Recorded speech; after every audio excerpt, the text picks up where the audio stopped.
I'm so excited, Samantha. Thank you for volunteering. And I usually, first of all, will say, what was your earliest political shaping? What do you remember either being said to you? Did you experience something? But because you were born in Oxford, England, I almost have to ask that first. Like, where were you raised and when did you come to the US? So you jump in wherever you want. Okay. So we lived in England until I was about four and a half. And then my dad was sent to Vandenberg Air Force Base, which is down near the Lompoc, Santa Maria area of California. Um, and I grew up in a house that politics was a super common discussion all the time. My mom was a Miss Young Republican growing up. And was involved in like local political races, volunteering time. And my dad's father was a Democratic judge in Westchester County, New York, who ran for Attorney General of the state of New York on the Democratic ticket. Wow. And then my dad, being the rebel, right, joined the Air Force and definitely shaped him politically in a different way than he was raised.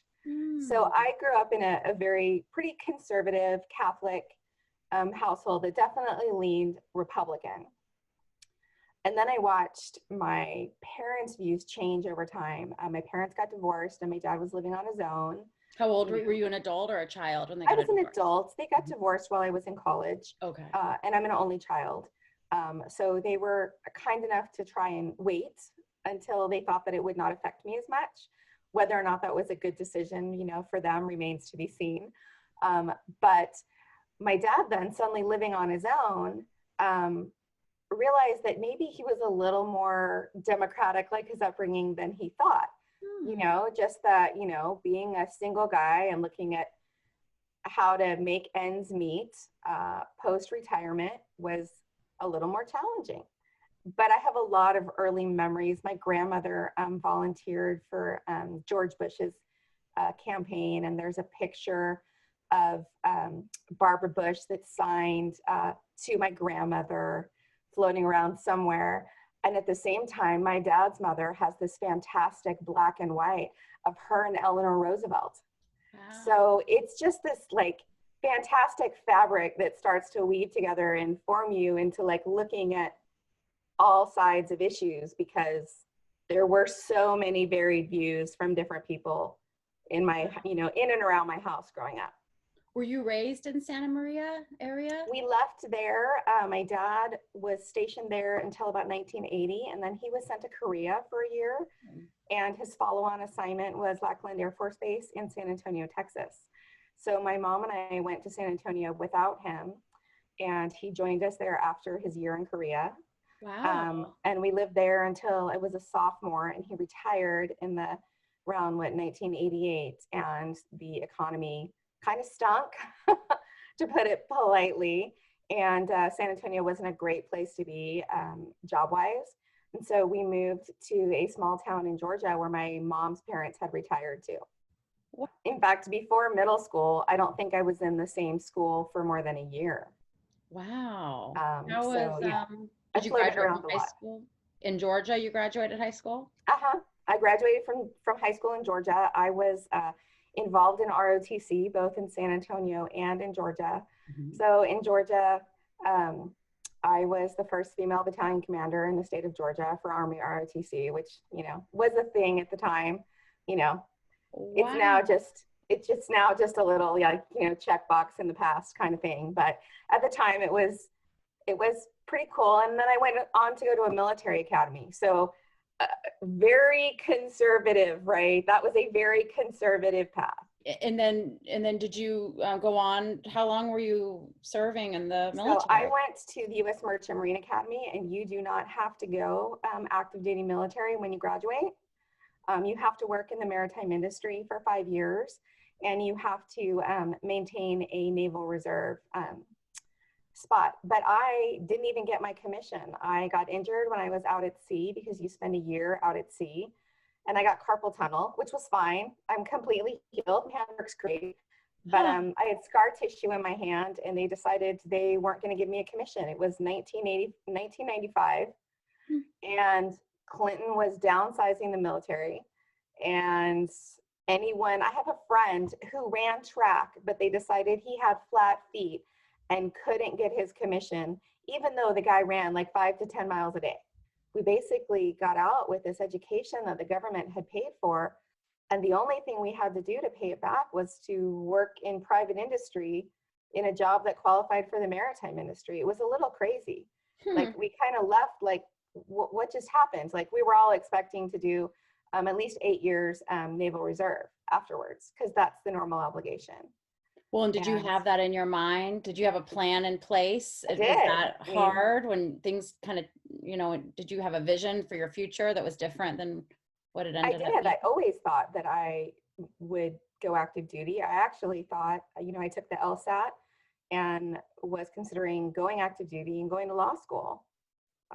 And when I realized I couldn't go active duty, and then I realized that all of law school would be on loans, I kind of chickened out a little bit. When you get out of school with no debt and you've never even applied for any loans because someone else has paid for it the whole time, you have a very different position on how much debt you're willing to take on. And it scared the ever living bejesus out of me, right?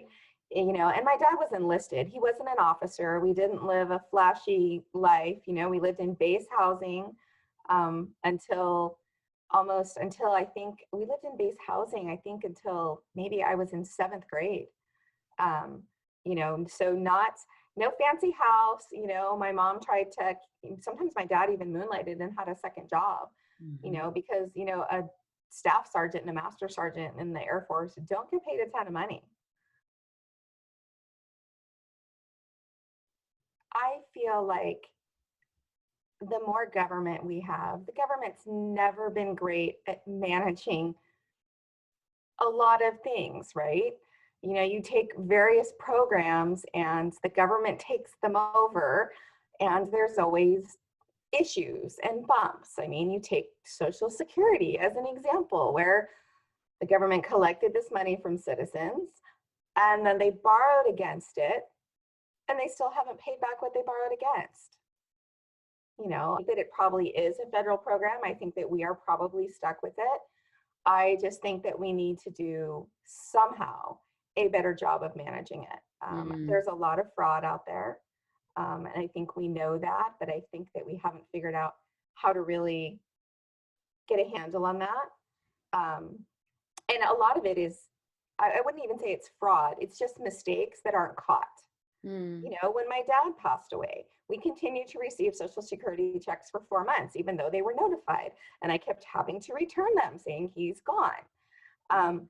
It shouldn't take 4 months for them to stop paying that out. So if it took him 4 months for him, how long did it take for, the other tens of thousands of people that might have passed away? And that's money that could have been sitting there providing services to, someone else. And because the government is kind of famous for mismanagement, I mean, we see mismanagement in the post office, we see it with Social Security, we see it with the VA. I mean, we see it across the spectrum, right? These giant programs that the government runs, we have issues with. And so for me, that's when it tells me, okay, the government's got its fingers in too many things and it's not doing any of them on a scale of 1 to 10. None of them are hitting a 10. Like, I feel like the government doesn't need to regulate us to death. I mean, we have states passing laws about how much soda you can consume. That's a personal choice. It may be a bad choice, but it's a personal choice. So that's the libertarian side. I'm not for the legalization of all drugs or anything like that. I just feel like there's a line at which we shouldn't cross. It's a personal decision, and you may make a bad personal decision, but as long as your personal decision isn't infringing on someone else's rights, then it is what it is, right? Yes. Interesting. And in terms of being more socially liberal, it goes to the fact of having people in your life that have fundamentally changed you as a person, from the person you were raised and the beliefs you thought you had. And you meet people that change you forever. And for me, Second Amendment rights are as important as gay rights. I don't fit in a box. Mm. And I say that very strongly because I've had two people in my life that mean a whole lot to me, and one is gone now. One of my best friends at the academy, I was the first person that he told he was gay. And I remember him sitting on my bed crying. Grew up Catholic, felt like he didn't even know what his identity was anymore. He felt like he wasn't allowed to go to church. And one of the kindest, gentlest souls I've ever met. Mm. And I was like, there is no way you can convince me that someone like this, who I love dearly, is a bad person, is going to hell, shouldn't deserve every freedom that I have just because of this is how life is. And that's, I think, what I feel strongly about. I think that we have gotten into this habit of putting people into boxes. Yes, we have. And you are touching done. goosebumps, because this is 100% why I wanted to write this book and keep interviewing people. Because once I closed the book, I thought, gosh, that's just 16 stories. There's so many more. And meanwhile, you turn on the TV and we are so one-dimensional. Everybody, regardless of party, people are presented in these one-dimensional ways that I know isn't the truth. Right. When you get out and you really talk to people, it's not that way. It's not that way. And you are an example of that. So, well, and I think that, I don't know if you saw my political post close to the election about, everyone talking about wearing pearls on election day, and how it would, honor Ruth Bader Ginsburg. And it was only posted by women that I know that are more liberal leaning. And I was like, you know what? She is not, for me, she is not a liberal figure. She is not a conservative figure. She's an amazing woman that all women should celebrate. And if I choose to wear pearls on election day, it doesn't mean that I'm voting a certain way. It means that I want to do honor to someone that broke the mold for what women could do in this country, and who knew how to not judge people for their politics. She was famous for her friendship with Antonin Scalia. There are photos of them out at dinner together, just the two of them, laughing because they were such good friends. They never voted the same, I don't think, in their entire records on the Supreme Court. But they loved each other as friends. Their families socialized together. And I mean, that's what's missing. How did we lose that? Yeah. And that's exactly it. Their friendship right there shows that, no, we don't all have to be kumbaya and everybody agrees the same and everybody gives up their opinions and nobody, there's no strife or anything, but it just means, can we sit down and talk with one another? Can we have friends, be friends with people that believe differently than we do? That doesn't mean we don't still, believe what we believe. It's right. Can we still be civil and be friends with our neighbors? Just like I was a Trump supporter for policy. I wish and have wished for years that the man would stop tweeting. Part of this is that I think we put our elected officials on pedestals, and forget that they're humans, forget they have a past, forget they may have not have made mistakes. I mean, and usually we all learn from our mistakes and we move on. That's the goal of being a human being, is to learn what not to do, right? I mean, our mothers smoked and didn't use car seats. And we all don't do that now because we know better, right? We are more well-informed. I think calling someone out, anyone out, and I feel this way on both sides of the aisle, about something they said, they did this to Biden too, about something he said 30 years ago. 30 years ago was a different time. 10 years ago was a different time. Yeah. So it is what it is. Your actions now are what should speak for you. But I feel like it's always nice to have someone for your children to aspire to be, for them to set an example that you would like them to aspire to.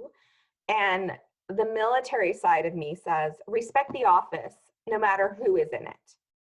Plain and simple, right? So I'm going to respect the president of the United States regardless of who it is. That doesn't mean I'm necessarily going to want my children to aspire to be that person, right? Yeah. They will make mistakes. They will hopefully learn from them. They will hopefully move on and do better. I think that from a fiscal perspective, Trump did a lot of the right things. I think that his emotions got the better of him in many cases, which is a shame. Do you It think is what that it was is. his sort of, I mean, half the country voted for him, but I was going to say downfall from the other point of view, or people that didn't vote for him, or? I think for those that didn't vote for him, there are many camps, right?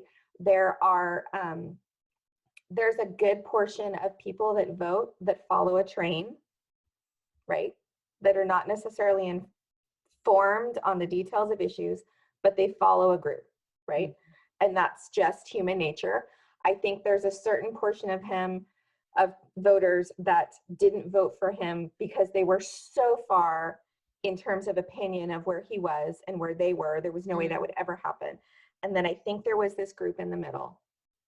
And I think a good portion of the group in the middle couldn't get past his ego and things he said and the way he reacted to people. And they may or may not be happy with policies going forward under a new administration, and they may regret that decision. And I think for me, it was a question of trying to separate out policy versus personality. And there's a lot of people that would question as to whether or not that's the right moral decision, right? But when you're raising a family of 5, there's 5 of you, you own your own business, you pay more than half your income in taxes because of the state that we live in and small business fees and things like that. You have to look at policy. You have to. It's impossible not to. And so I just feel like it is what it is. I will, support and be hopeful of our new president and pray to God that everything is as good as people imagine it's going to be. I have no idea. None of us has a crystal ball. Yeah, interesting.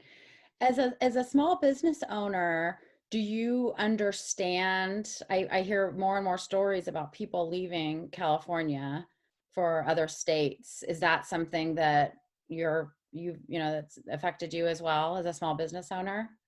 It's definitely affected us. It's definitely something that we talk about as a family. About, is it even a viable option for us? Could we figure it out? And so it's a conversation you have to have when you start adding up fees and taxes that go, beyond federal income tax and state income tax and property taxes. When you start adding in all the small business fees that are unique to California in terms of their size and scope, California is definitely one of the most unfriendly states for businesses. And I think that now, I think California and its industry and its a number of businesses will look drastically different in 5 years. 5 years. I think COVID will do irreparable damage to the state of California and how it's able to keep businesses. I mean, and I'll use Disney as my example. I guarantee you, with Disney World being open in Florida and having figured out incredible protocols to keep people safe and having been doing that since the middle of July, the fact that Disneyland can't open under those same protocols and same restrictions is sadly, it's sad. And I think that the Walt Disney Company, who has so many different headquarters from finance to just so many departments that are down in the LA area, I think we will see whole swaths of the business move to headquarters in Florida. Oh, wow.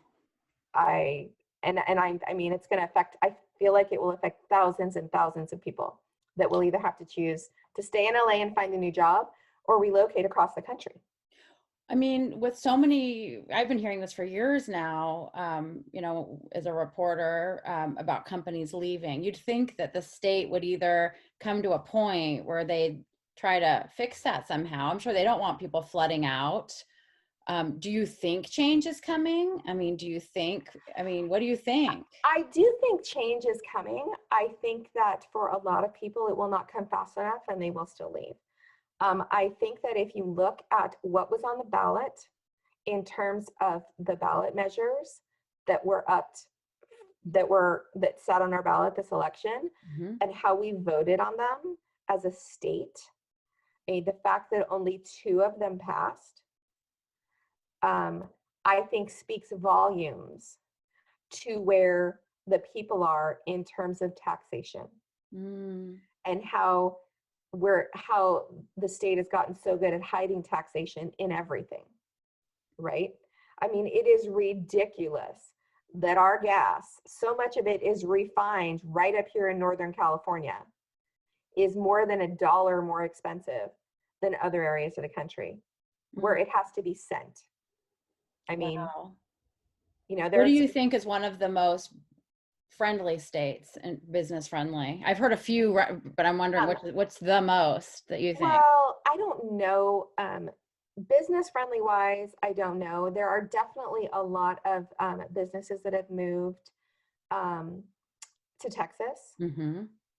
A part of that, I think, especially tech companies, and they're all located outside the Austin area. One is for the talent pool, but the other is that the Austin area tends to be a more liberal leaning, outspoken area of Texas. And I think that the businesses look at this and they're like, well, if we're going to leave this area and we want our employees to come, we need to locate in a place where we feel like they won't feel so much like a complete fish out of water, right?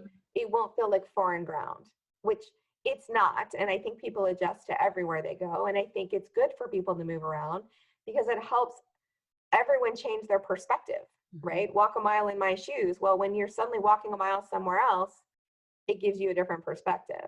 So I think it's a good thing.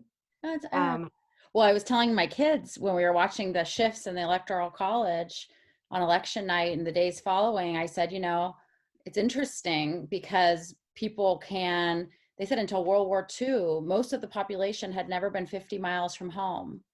And after World War II, with being able to fly commercially and things like that, people now travel. And now with remote work on the rise, I mean, so many people are leaving Silicon Valley and leaving some of these areas to go live wherever they've wanted to with their family, and they can still keep their jobs. So I said it'll be interesting to see in the next 10 to 20 years how the electoral map changes even more, because we're already starting to see it.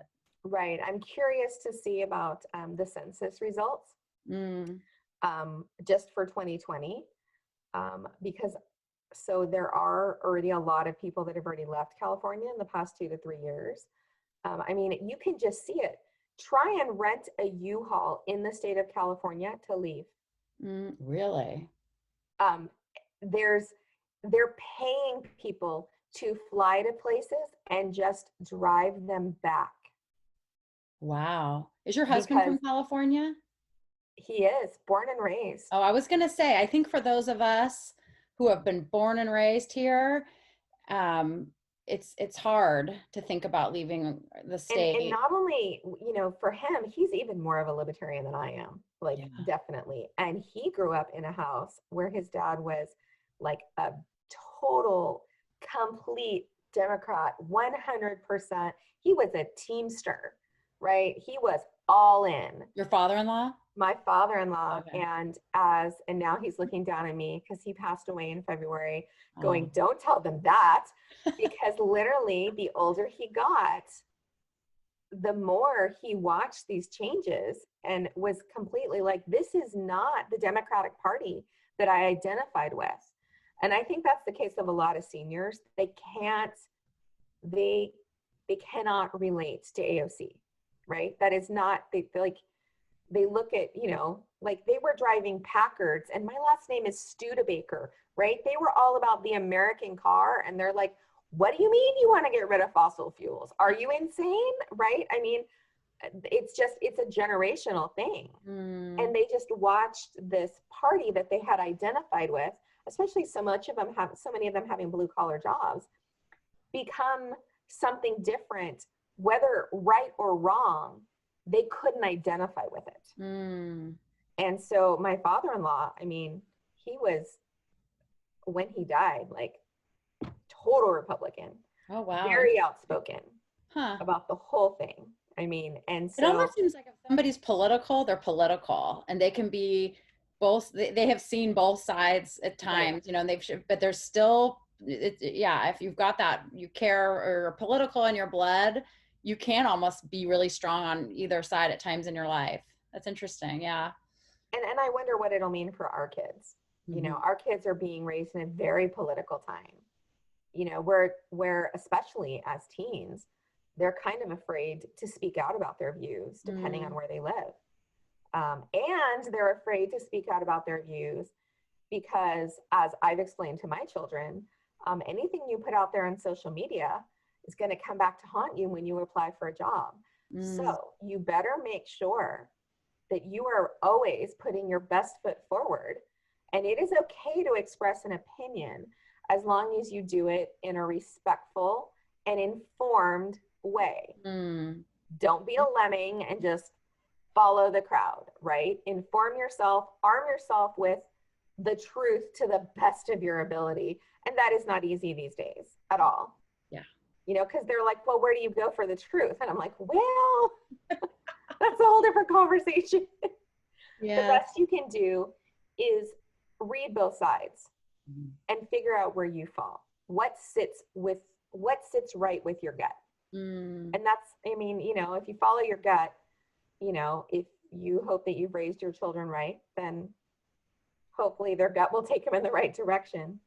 Well, I'm going to keep you on. I was going to end the recording unless there's anything else you want to share for our talk show. No, I just, you know, like I said, I think that it's important for us to realize that people are not one-dimensional, right? We are all not flat Stanley. You cannot flip us over and there's no definition of who we are on the back of our picture, right? Yes. With a rubber stamp that says, because you said this, you must be this. And so I think it's important to realize that because you identify as one thing, it doesn't make you something else, right?